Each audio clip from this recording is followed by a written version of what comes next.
Have you ever come home to a shredded sofa or a surprise on the rug and felt that surge of frustration? It's tempting to yell or use a spray bottle, thinking you're teaching them a lesson. But here's the cold, hard truth. Punishing a cat doesn't work the way you think it does. In fact, it might be the fastest way to ruin the bond you've worked so hard to build. Today, we're diving deep into the feline psyche to explain exactly why traditional discipline fails and what you should be doing instead. Point 1. Cats don't understand retributive justice. The most fundamental reason punishment fails is a cognitive disconnect. Humans are wired for moral consequences.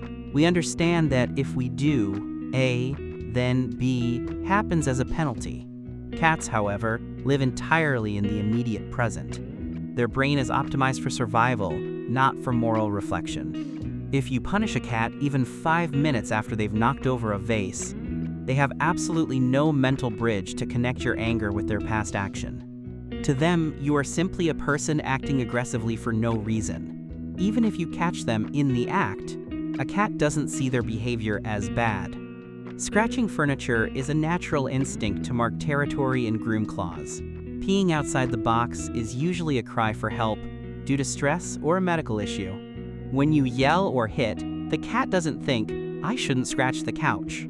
Instead, they think, "This human is dangerous and unpredictable." You aren't fixing the behavior. You are simply teaching the cat to be afraid of you. Over time, this creates a state of chronic stress. A stressed cat is actually more likely to engage in bad behaviors, like over-grooming, hiding, or redirected aggression. By punishing them, you are fueling the very fire you're trying to put out. You are trying to apply human logic to a predator's brain, and in that translation, the only thing that gets through is fear. Point 2. The total destruction of the human-cat bond. Trust is the currency of any relationship, but with cats, it's incredibly fragile. Unlike dogs, who have been bred for thousands of years to seek human approval even after being scolded, cats are semi-domesticated solitary hunters. Their trust is earned in drops and lost in buckets. When you use physical punishment or loud, scary noises, you break that foundation of safety. To a cat, their home should be their fortress, and you should be their primary protector. When the protector becomes the aggressor, the cat's entire worldview collapses. Once that bond is broken, it is notoriously difficult to repair. A cat that fears its owner will stop engaging in social behaviors. You'll notice they no longer sleep at the foot of your bed, they stop purring when you approach, and they might even begin to hiss or swat when you try to pet them. This isn't spite, it's a defense mechanism. They are protecting themselves from a perceived threat. This loss of bond also makes veterinary care and daily handling impossible. If your cat doesn't trust your hands, you can't clip their nails, give them medicine, or check them for injuries. You've essentially turned your pet into a roommate who lives in a constant state of fight or flight around you. The joy of cat ownership is the quiet, mutual trust. Punishment replaces that harmony with a cold, anxious distance that can last a lifetime. Point 3. Punishment doesn't address the underlying root cause. Every bad cat behavior is actually a form of communication. Cats don't act out because they are jerks or mean. They act out because a biological or emotional need isn't being met. If a cat is peeing on your bed, it's often a sign of a urinary tract infection or extreme anxiety. If they are knocking things off counters, they are likely bored and seeking the stimulation of movement. Punishment is like putting a piece of tape over a check engine light. It hides the signal, but doesn't fix the engine. If you punish a cat for a behavior rooted in a medical issue, you are effectively torturing a sick animal for showing symptoms. This is why positive redirection is the only valid path. If the cat is scratching the sofa, it's because the sofa provides the best height and resistance for their stretching. The solution isn't to hit the cat. It's to provide a superior scratching post and reward them for using it. If the cat is jumping on the counters, they need a cat tree that is higher than the counter. By using punishment, you ignore the why behind the behavior. Without addressing the why, the behavior will either continue in secret when you aren't looking, or manifest in a different, often worse way. You must become a detective, not a judge. When you stop punishing and start observing, you'll realize that most problems are just cats trying to be cats in a human environment that hasn't provided them with the right outlets. Point 4. The spray bottle myth and negative association. Many owners think a spray bottle is a humane middle ground. It's not. Water is a massive stressor for most cats, and the spray bottle has two major flaws.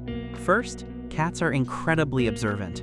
They quickly realize that the water only comes from you. They don't learn that the counter is bad. They learn that you are a person who shoots annoying water. Consequently, they will still jump on the counter the moment you leave the room. This creates a sneaky cat, not a trained cat. Second, negative associations can generalize in a way you didn't intend. If you spray your cat while they are playing with a toy near a window, they might associate the fear with the toy, the window, or even the bird they were watching outside. This can lead to phobias and redirected aggression. For example, a cat might be so startled by a punishment that it turns and attacks another cat living in the house, leading to non-recognition aggression and permanent fighting between your pets. Punishment creates a negative feedback loop. The more you punish, the more stressed the cat becomes. The more stressed the cat becomes, the more bad behaviors it exhibits, and the cycle continues until the cat is surrendered to a shelter. True training involves making the right choice easy and the wrong choice unappealing. Through environmental changes, not through direct personal conflict. Point 5. Cats lack the concept of guilt. We've all seen the videos of guilty cats looking away or squinting when their owner yells. Owners often say, "He knows what he did." Scientific research into animal behavior tells us otherwise. That guilty look is actually appeasement behavior. The cat isn't feeling sorry for what they did. They are reacting to your aggressive body language, lowered voice, and looming presence. They are trying to de-escalate the situation by looking submissive to stop you from attacking them. When we project human emotions like guilt, spite, or revenge onto cats, we do them a great disservice. A cat doesn't think, "I'll pee on his shoes because he didn't feed me on time." They think, "I'm stressed because my routine changed, and mixing my scent with my owner's scent makes me feel safer." By punishing a cat for what we perceive as spite, we are punishing them for trying to self-soothe. Understanding that cats are incapable of malice is the first step toward becoming a better owner. They are morally neutral creatures. They do what works for them to feel safe and stimulated. Once you remove the idea of guilt from the equation, punishment starts to look like what it actually is, a confusing and unnecessary display of force against a smaller creature that doesn't understand your rules. At the end of the day, your cat is a small tiger living in your living room. They don't need a boss. They need a partner who understands their language. If you focus on rewarding the good and managing the environment, you'll find that the bad behaviors disappear on their own, and your cat will actually love being around you. If you found this helpful, please hit that like button. It really helps the channel. Subscribe for more deep dives into cat behavior, and leave a comment below. Have you ever tried to retrain a cat using positive reinforcement? I'd love to hear your stories. Until next time, keep those tails twitching and your cats happy.